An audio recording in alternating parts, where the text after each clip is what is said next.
All right, another patron request here. This time, Guillermo del Toro's The Devil's Backbone, which was his third film. He started with Kronos, it was kind of a smaller film. Then he made Mimic, which was a much bigger film. Then he went back down to the smaller film here with The Devil's Backbone, and then followed that up with Blade 2, a big budget Marvel action movie. So he kind of just was like all over the place there. And this actually somewhat reminded me, I haven't seen this or Pan's Labyrinth in a very long time. Pan's Labyrinth, especially, I don't think I saw that since it came out. But I think because they're set around the same time period, they have some similar themes to them. They do remind me of each other a bit. But yeah, so I need to revisit. Obviously, Pan's Labyrinth is much more like fantasy oriented with its antagonists and whatnot. But a focus on kids, a focus in this time period around this area. This is 1939. I think Pan's Labyrinth is like mid 1940s. Now, this is supposed to be the final year of the Spanish Civil War, which made me think of how much I don't know about other wars that the United States didn't fight in, because, of course, in our schooling, we learn only about the things that matter to the United States, of course. Classic, you know, America bullshit, and it's getting worse and worse and worse. The things that they're not teaching children now, I don't. Yeah, that would be its whole own video. So we'll move on from that. But all I can say is that even if we were taught about that kind of stuff, you can only be an expert in a few things, right? There's so much information out there about everything that you really can't be that well versed in too much. So most people are always talking out of their ass when it comes to anything. And it always takes that one person who at least thinks they know or does actually know to come into the comments and be like, you shouldn't be talking about this thing. You don't know anything about it. It's like, bro, the amount of things I don't know about, the amount of things you don't know about would fill the Grand Canyon. So, yeah, I don't know much about the Spanish Civil War other than it's the backdrop for this film. I think that's the extent of my knowledge on the Spanish Civil War. I don't know fuck about all about it. I know a lot about the United States Civil War because I live in the United States. Anyway, all right.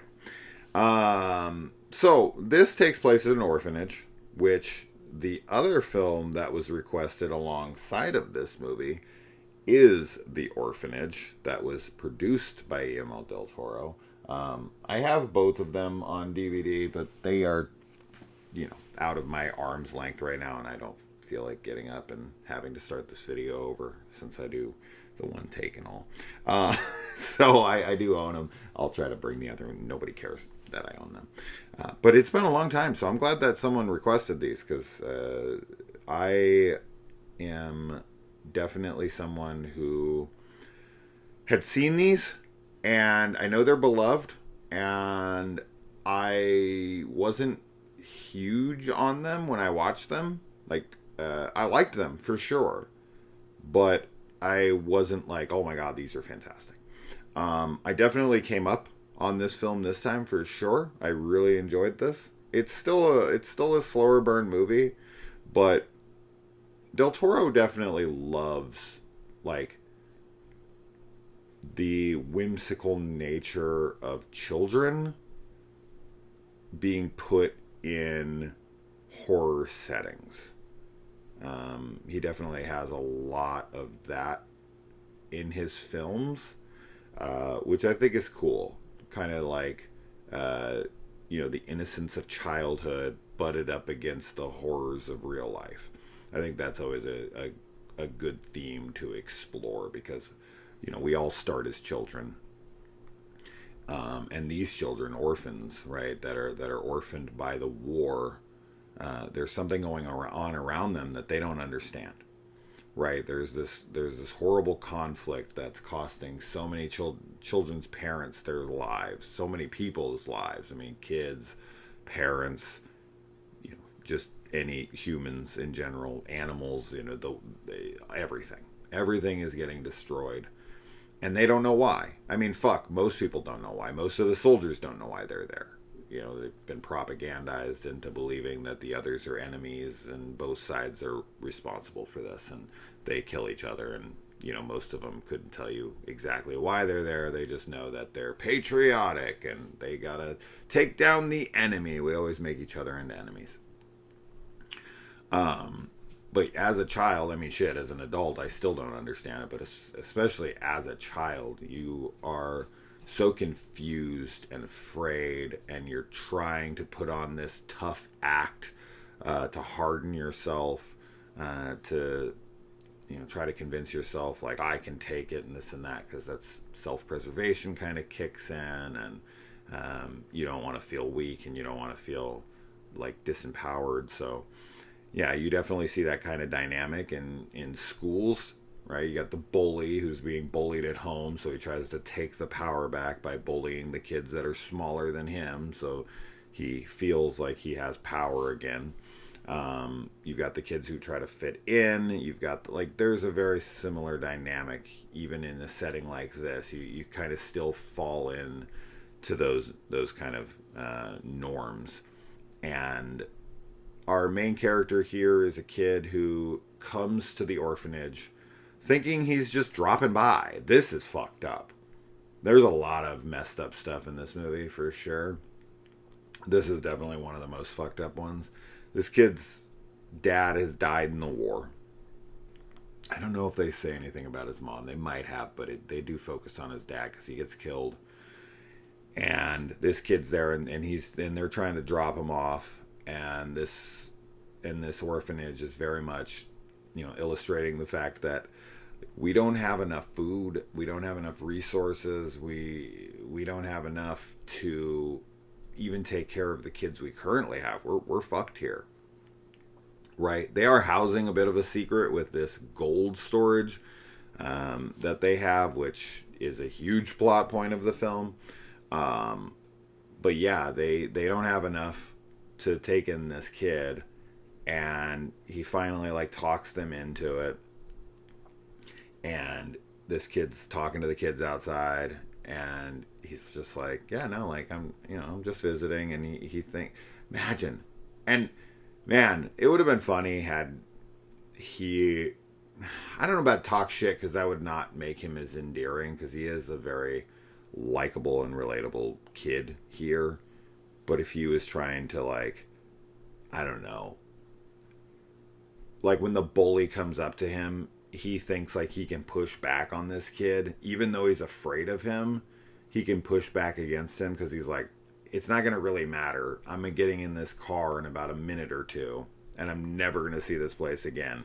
So you could have a scene where he's trying to act tough in front of the other kids, and he's kind of he's chuckling it up with them, and the other kid is being held back by teachers, and he's like, I'm gonna get you, and he's like, how? I don't even go here, right? Like, I'm out of here. And then he looks over and the car starts driving away, and then he looks back at that kid who's kind of like, guess you are staying, right? And that's kind of how this plays out, sort of.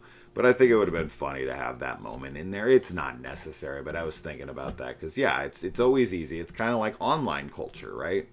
The keyboard warriors who come into my comments and talk shit about my wife. And I'm like, you would never say that shit to my face. I mean, maybe one of them would, but very, very few of them would. It's always the, like, I know I'm never going to meet this guy in person. He would never know who I am. So I'm going to feel ballsy enough to talk shit to him on behind the the privacy and the protection of my computer screen, and just your wife, blah blah blah. Yeah, this is similar here, where you think you can, and this happens a lot with like tourism, right? Like, I don't live here. I don't have to adhere to the rules. What does it matter? I'm leaving tomorrow anyway. That reminds me of like the movie Infinity Pool, or even fucking Hostel or something, right? It's just like a vacation from the rules from your life, and it's like, you never know. You should just respect people. You should be good because you should just be a good person. always. Like there's if you're just looking for an excuse to be an asshole, you're probably an asshole. Anyway. But yeah, it's crazy when they call. Okay, I should mention the opening, which I think is a really great depiction of war, especially like more modern war, right? Like the further you go back in time, the more personal war is, and the more like ballsy and brave you have to be, right? Like old school war where kings would ride into battle with their fucking army. God, remember those days when people didn't just sit back in their little comfy chairs behind the scenes and just tell people to go die? They actually rode in. I mean, I know that this isn't historical in any way, shape, or form, but I always think of like in the Battle of Helm's Deep, right, in Lord of the Rings, when King Theoden is in there fighting with them, alongside of them. He's right there on the front lines. This is their war, and they're fucking fighting in it. And nowadays, these assholes shit are nowadays. This has become as like unpersonal as humanly possible, is to fight from like drones. Like there's a freaking pilot who's in a freaking seat 1,000 miles away, and he's got a little electronic drone, and he's just seeing little movements on a screen, which are like video game characters to him. I mean, we're basically training kids through video games to just shoot the target, kill the enemy. They don't really seem to think that those people have families and anything, and it's like, fuck collateral damage, fuck anything around them. Like they're asking for it.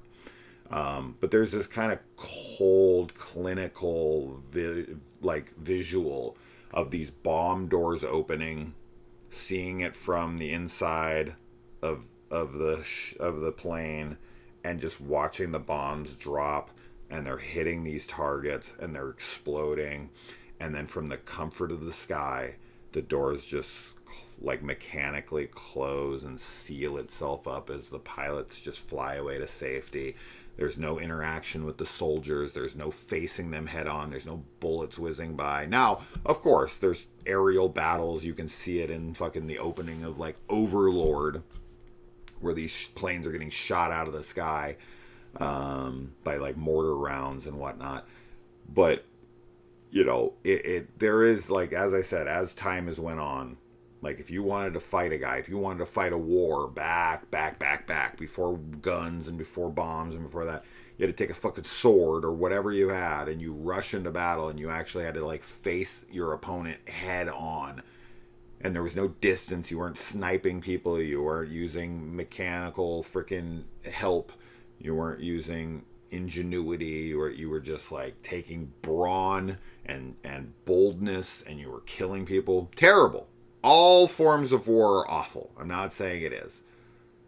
But there's something a little bit more respectable to me about taking a fucking broadsword into a battle and being like, all right, if I want to do this, if I really care this much, I'm going to go out there and I'm going to chop limbs off, and I'm going to fucking go face to face with my enemy, and my leader's going to be right there. He's going to be standing right fucking next to me. That's actual battle. That's actual war. That actually feels like it has real consequences to both sides. What we do today is bullshit. It's fucking bullshit. So this opening of just the bombs dropping has just reminded me, and just, I don't know. It's such an interesting backdrop for anything. It's war. There is nothing more horrible on this planet than war. Whatever horrors we've ever seen in film, whatever horrors they try to depict with ghosts or goblins or fucking, monsters, creatures, whatever. There's just nothing that could ever compare to me about the atrocities committed by humans on humans. That's just we always talk about horror. I'm always talking about villains, and I'm talking about creatures from the deep and all this stuff. But, like all zombie movies try to do, the humans are the real enemy. So that was just really striking me while I was watching this film. Because of how like these kids are just kind of abandoned, and everyone's too busy killing each other to actually care, like, and take care of what really truly matters, the next generation. and like rearing them in a way that betters them in the future of our people and of the world of everything that's here. All right, moving on. I just rant. I rant. I don't know why anyone pays for this shit, but I appreciate it. Okay. There's just a diffused bomb sitting right there in the orphanage, which, of course, this is just a stark reminder at all times that at any moment, even though this thing's diffused, right? Like, this is a diffused bomb, unless Rambo has anything to say about it. But this is a diffused bomb, but it's just sitting there. It's a reminder. It's like, hey, not only can you die at any moment, but this is also a reminder of the war that's raging outside that killed all of your parents. This bomb is a symbol of death and destruction. It's just a harsh reminder at all times. Every time they walk past that, they have to be reminded of what's raging on, like right outside their walls. And the fact that a bomb was actually dropped right there, right? Like, it's a fucking orphanage. This is why being tactical, being precise, having precision to what you do matters, right? I'm not going to get too political here, but there's certain things that are going on currently where there is no precision. There is no attempt at even trying to, reduce the number of casualties by innocent civilians. It's just bomb everything. And the fact that you can just like so half-assedly, so just don't give a fuck at all, and that you're just dropping bombs that land literally in the fucking front yard of an orphanage, obviously things need to be rethought. If you're dropping bombs on orphanages, I'm sorry, you need to have a much more precise idea of what you're attacking. You can't just carpet bomb random areas hoping that maybe it gets you a couple enemies. It's so fucked up. And to have this bomb just sitting out there really fucked with me. As you can tell by this review, that bomb and the this movie is about a ghost that's out in like a shed or whatever this thing is, and these kids go out there, and there's a lot more to the movie than that, don't get me wrong, but that's kind of the main thing that a lot of people think of. It's like a ghost movie.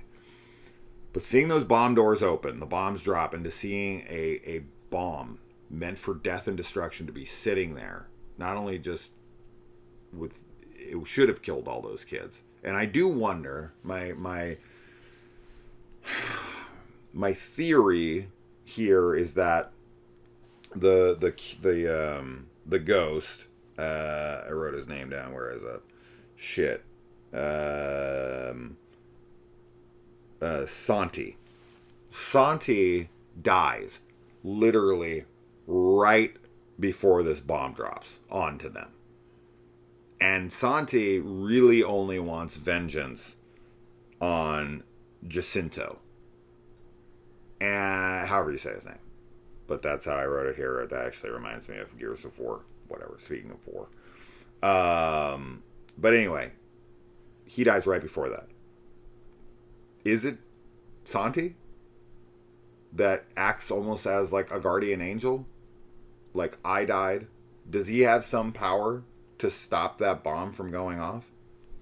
The fact that he dies right before that, and his spirit is maybe able to harness whatever destruction and I don't know. It's just interesting to me. Because, like, Santi, it's weird to think that Santi and Jacinto and all of these people would have died anyway. Like, he was meant to die that night. That's kind of crazy to think about. Even though Santi dies in a terrible way, he is straight up murdered by this asshole, and he is a fucking monster. It was like his number was up, dude. But then again, the bomb didn't go off. So he would have survived. So I guess that's even a more fucked up way to look at it, is that he was supposed to die that night, But this miracle happens where he wouldn't have died if he wasn't murdered. So all of them were supposed to die, and he's the only one who ends up dying. Hey, babe. So yeah, I think that there's a lot of different ways to look at that. And I know that's later in the film, and I'm kind of jumping ahead a bit, but regardless. Okay. We'll come back to that, I guess. All right. And then, yeah, of course, we've always got the kids who are peer pressuring each other. We got our main character here, and he is, I think he like spills water or whatever. And the kids are like, well, you got to go get us more, right? And they're like daring him and being like, you wimp.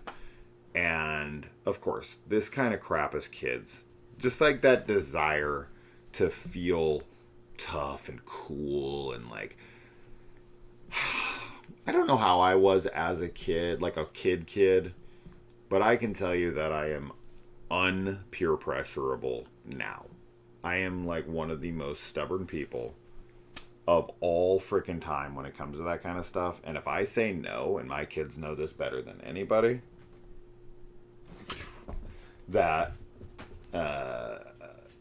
I'm going to dig in my heels and I'm going to say no. Now, of course, if things are shown to be a reasonable request and whatnot, I'm not like an asshole, right? But just trying to be like, you know, pushing back and being like, well, come on, and like trying to manipulate me and whatever. Not only will I say no, but I will say no forever. I'll be like, okay, that thing is officially, now we will never do that thing. Ever, ever, ever. And you can think I'm the biggest loser, the worst father. You can do whatever the fuck you want. I don't care. You're not ever, ever talking me into anything that I don't want to do. That's just not going to happen. Anyway, so watching kids like shit on each other and push each other, and it's like, you gotta do this or you're gonna be fucking a loser. And okay, I'm a loser. I'm fine with that. I don't know. I just have no desire to prove myself as cool. Not even remotely. So, and then there's this whole thing that happens in movies, and I know this happens in real life as well. But this whole thing where, you know, they go into that back area where the ghost is, Santi, and they encounter him, and then they like go to leave. Or they don't encounter him, but they go and they get the pictures, they fill them up, and then they go to leave, and then Dickhead leaves them behind, and then our main guy here, he kind of encounters the ghost, gets scared, runs away, gets out into the yard, and then they slingshot him, which then, of course, brings out Jacinto, who's the biggest piece of shit ever, gets him in trouble, and then later they're like asking the head of the school is like, the doctor or whoever he is, he's like trying to get it out of him, and this kid wants to protect him. He's like, no, I don't squeal. The whole like snitches get stitches thing, fuck that. If someone is bullying, if somebody does something terrible to you, whatever, unless you're planning on getting back at them yourself, and you're like, no, nobody did anything. But like to try to protect them because of some like bullshit code, or like you're gonna get it worse, or no, they go down. They go down right then and there. Be like, yeah, motherfucker, this guy forced me to go outside. He then, while I was outside, had someone shoot me with a slingshot. Like, I would tell him the story straight up. I'm not fucking holding stuff. I'm not protecting your ass. You don't protect me. I know that this eventually leads to him being cool with him, but who the fuck wants to be cool with that guy? That's the thing. I don't have any need to be cool with an asshole. This kid's an asshole. Yes, we find out later that he has some backstory where he saw his friend killed, but he's probably an asshole before that. Let's be honest. And he's a coward himself. He doesn't do anything. When Jacinto is fucking killing Santi, he like runs out, and he could have saved him. That's the fucked up thing. When we find Santi, like when the kid goes up to him and is like looking at him, Santi's still alive. He's moving around. He's still around, but he does, of course, Jacinto, whether or not he knows he's alive or not, doesn't really care because he doesn't want to get in any trouble. So he, weighs him down and throws him in the water and drowns his ass. This is so brutal. But, kind of poetry, poetic justice. He does die in a very similar fashion, which is great. I do love that. But yeah, okay. I need to get off my high horse and stop getting into these long rants. I just need to talk about the movie, but that's what I do. That's what I do. Okay. And yeah, this kid, the asshole kid, he then after he gets mad at him, he comes at him with a knife, Buddy Repperton style, pulls out a freaking knife, slashes at him, cuts his fucking face. The kid then takes some kind of like hard object, throws it, hits him in the head, knocks him in the water, which adds to a little bit of like when Santi dies, because you're thinking, why not jump in and try to save him? You know he's alive. We find out he can't swim. So nice little detail right there. And I believe these kids don't know how to swim, because where would they learn? There's no water around them. So yeah, anyway, he gets knocked in the water and that kid jumps in to save him. Like, should he save him? Sure. But I just find it funny. It's just always up to us. It's always up to the good people to do the good things. And the assholes never have to play by the rules. They never have to fucking think about anything. And time again, the good people are always going to be the ones that like jump in the water to save them. Now, but this is just it. Like, it's not just as black and white as, oh, should he save him? That kid, like, what was his intention there? Right? This is like Henry Bowers in the fucking It movies, right? Or the It book. Like, he intends to maim him, at least. He does. I mean, he cuts his face. But what's his intention with that knife? Like, really, let's let this play out in a way that the bully kid wants this to go. Does he just want to scare him? Or is he really so unhinged about what happened to Santi that he would kill that kid? I mean, if someone comes at you with a knife and they slash your face, I have to believe they're trying to kill you. I don't know how else, maybe, I don't know. So the fact that he gets hit in the water and he's drowning, it's like, maybe the world's better off. Maybe the world's better off. If you're going to fucking slash at a kid with a knife, and it takes me protecting myself by hitting you in the head, knocking you into the water unconscious, to stop you from potentially killing me, I mean, yeah. I mean, I get it. I get the reason to save him, and I probably would myself. But I'm just saying it's not as cut and dry. A person like that who would come at you with a knife. Yeah. Anyway. And yeah, same thing. Once again, takes the blame. He's got a sliced face and he's like, oh, no, nothing happened. Whatever. And he protects him again, which then finally wins over the friendship of the dipshit who just tried to murder him. Wow, cool. Just the guy I want to hang out with. The guy who's drawing stick figure naked women, basically, and trying to trade it for your comics.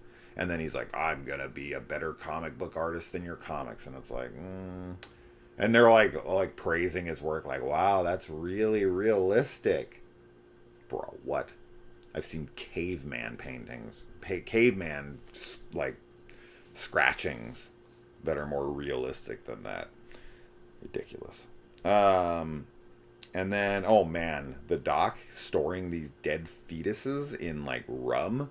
And then he goes and he sells it in town to keep the orphanage afloat because old men like to believe that it has like these healing properties and can get their dicks hard, which he's explaining to a child. He literally like even illustrates it by like using his fingers as this kind of like phallic representation of a dick getting hard. It was like, what? What a weird fucking conversation to be having with a child. Like, I sell this, fetus-infused rum to old men so they can get their dicks hard, is a wild conversation to be having with a child especially when they're looking at dead fetuses in an orphanage filled with kids who have barely enough food to eat, one of which went missing. All their parents are dead. This guy cannot read the room. He has no tact. He doesn't give a shit, of course. He's in love with the one-legged teacher who herself is really fucked up, which is great about these movies. This is why I'm liking this movie more and more the more I talk about it, for sure. Because this is something that foreign cinema does mostly exclusively. United States cinema, for the most part, of course, there's exceptions to the rule. There's tons of, like, I shouldn't say tons, there's quite a few really fucked up American films. There are. They exist for sure. Welcome to the Dollhouse, Kids, freaking Happiness. Like, there's some really dark themes in American films, for sure. Usually extremely sexually, like, fucked up in nature. But regardless, this woman who's probably in her 50s, yeah, I'd say her 50s, is fucking Jacinto, the asshole who killed the kid, ends up killing most of, like, half the kids and the adults there, just because he wants his gold. And he even ends up murdering his fiance, who's like the sweetest girl, super pretty, super sweet, super nice, super amazing to him, so loyal to him, up until the end, which of course is what pisses him off and makes him kill her. That's a really, really awful scene, especially since he's like doing it because he thinks that she's embarrassing him in front of his friends, the friends who end up leaving him to his death, right before he finds literally as he finds the gold, hidden in the the one-legged woman's fake leg, which is a great hiding place, by the way, although that would make her leg very heavy. She wouldn't be able to walk. She wouldn't be able to lift that thing off the ground.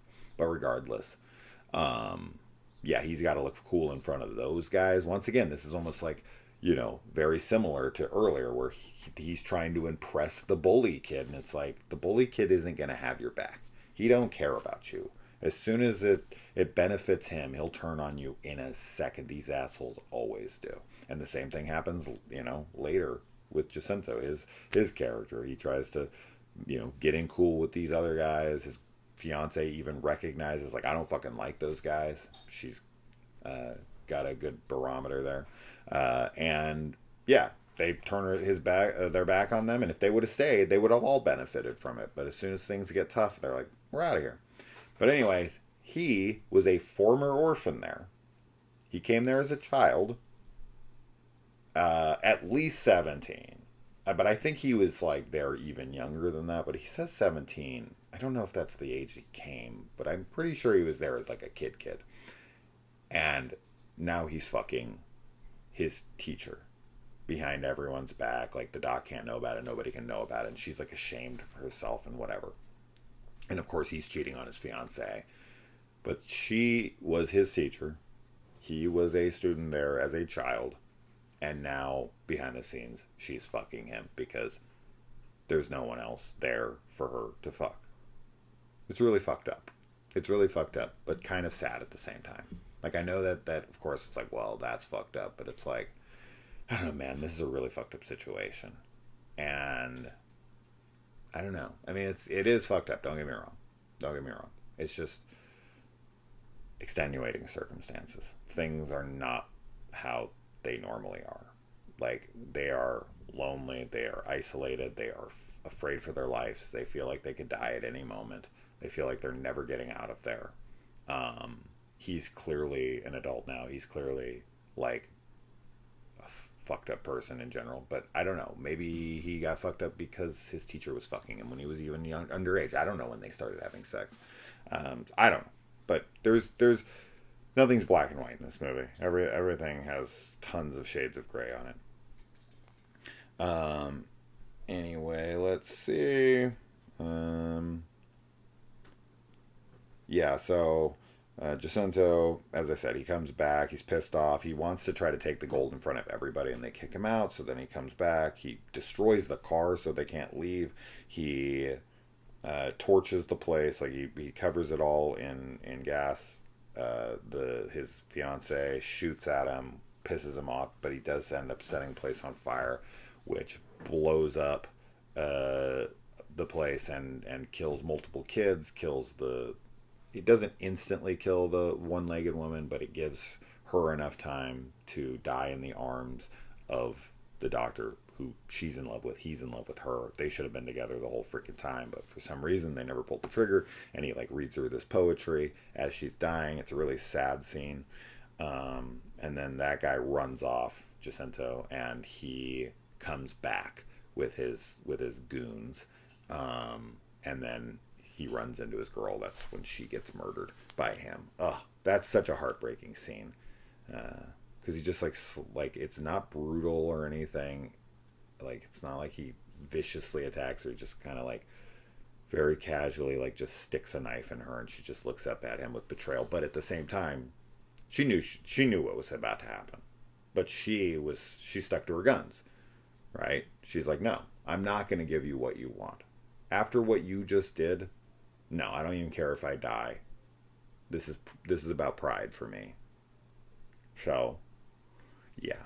And then let's see.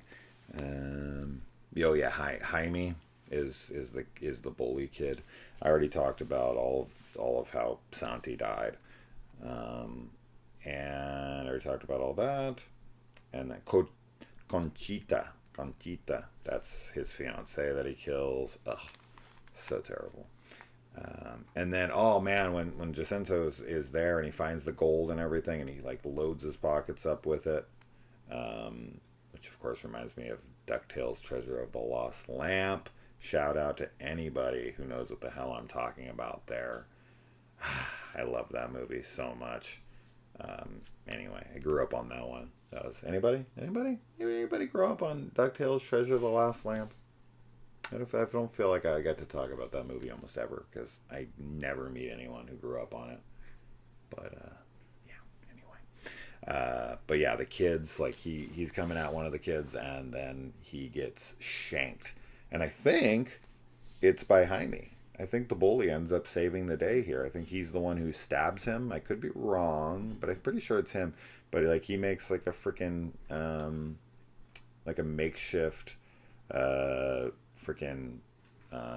spear and stabs him right up under the armpit, which is a really gnarly place to get stabbed. You can really fuck someone up, and so that really incapacitates him. And then the kids start attacking him and throw him in the water, because Santi tells our main kid here, like, bring me Jacinto, like, bring him to me. He's never a threat to anybody. He really just kind of hangs out there. It's just really sad. Like his spirit is just sad more than anything. And like he doesn't seem to have really much power, which I don't really understand that much. I don't know how he can hold him under the water. Why can't he? Because he, Jacinto's on the property, and we see that the doctor, he dies, and he's able to walk to the front of the building at the end of the movie and stand there. So he seems to be able to move around the complex. Like, maybe he only has enough power to hold him down. But you would think that if he had that kind of power, he could, if he waits for an opportune moment and just pushes him into something or whatever. You would think, or if he, got close to the water, he could push him into the water and then hold him under the water. Like, I don't know why you can't overthink these things, but he's like, bring him to me, and then they stab him, and then maybe just because he's weak, he's cut, he's broken, he's got weight on him already, and the spirit only has to put like a little bit of extra pressure on him to keep him under. Maybe he doesn't have enough strength. He has to be like almost incapacitated. Like, would Jacinto have lived had he not held him down? Had Santi not held him down, would he have still died? Yes. Yeah, I think he would have. I don't know if he would have drowned, but those wounds, he was mortally wounded. Like, the doctor dies. He wouldn't have patched him up anyways. His friends left with the car. So that stab wound here under the armpit, that was the death right there. He was not going to survive that. But he almost just gets to watch him die. It's almost like, bring him to me. so I can watch him die. I need you to kill him. But he kind of gets to participate in it. But in all reality, he wouldn't have survived. He wouldn't have survived. Even if he got out of that water, he would have bled to death eventually.